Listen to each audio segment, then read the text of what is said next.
I'd rather have a fish supper. Well, what was I going to do? I was going to church. I was going to ranch Bible studies. And I had discovered I had the gift of teaching. And how was I going to use it? I could open up the Bible, expound what the Bible said to other people, and leave God with the results of how people received it. But how was I going to use that gift? Well, being a member of the Church of Scotland, I thought the way ahead was to be a minister in the Church of Scotland.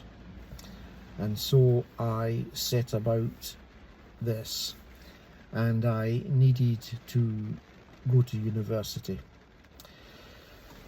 I never got round to the actual interview because an unusual thing happened. We'll come to that in a moment. But I went to university, and in what I was studying there was a compulsory language requirement, and I just found out the hard way that I was useless at languages.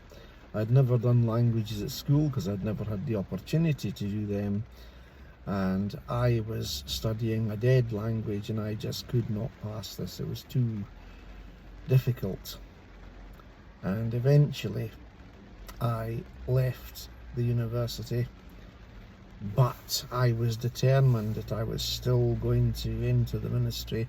I was not going to waste the passes I got at university, and I entered the Open University, worked at that, and I got my degree. And then I was ready, so I thought, for the interview.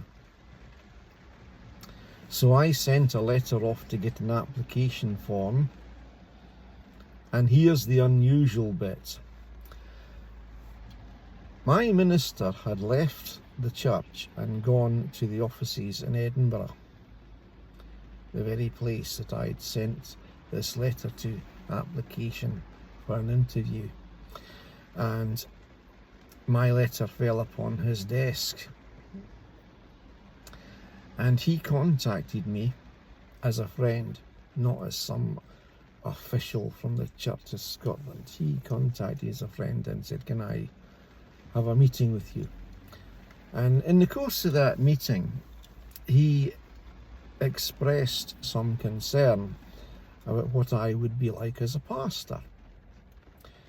Now, I also had concerns about that. The very idea of pastoring people was daunting. And that just probed at me. How could you do that?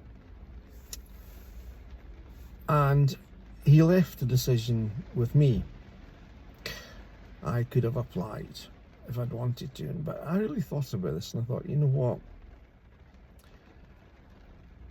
I should start looking at missions, because my concern is using my gift of teaching.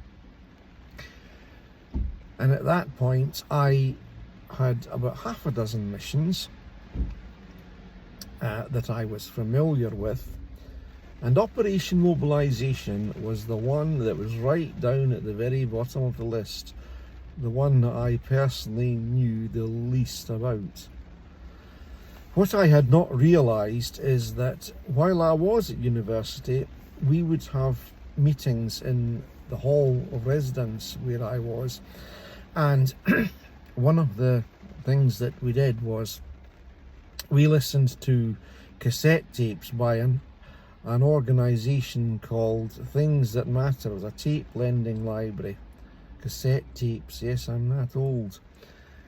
And I had written off to get these cassette tapes, and I didn't know that Things That Matter, which was the name of the cassette lending library, was part of Operation Mobilisation. So by sending that letter, I was actually making my very first contact with them.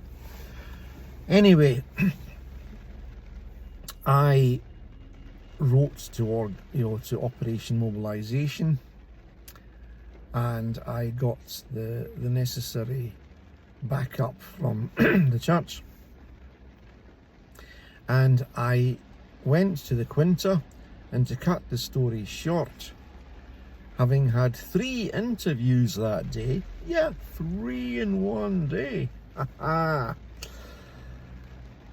I was called back up to personnel, and I thought, oh no, what's gone wrong this time? I've been turned down by other mission societies, and I had. That was disheartening. I'd been turned down by other mission societies, and this was my last attempt. I had approached it of God. This is my last attempt at entering mission societies. I am sick of applying. Well, they accepted me on the spot after the 3 interviews. I thought I was so shocked I'd fall off the chair. And thus I became a member of Operation Mobilisation, and I stayed with them for many years. And then we will come to the next. I wish I'd rather have a fish supper.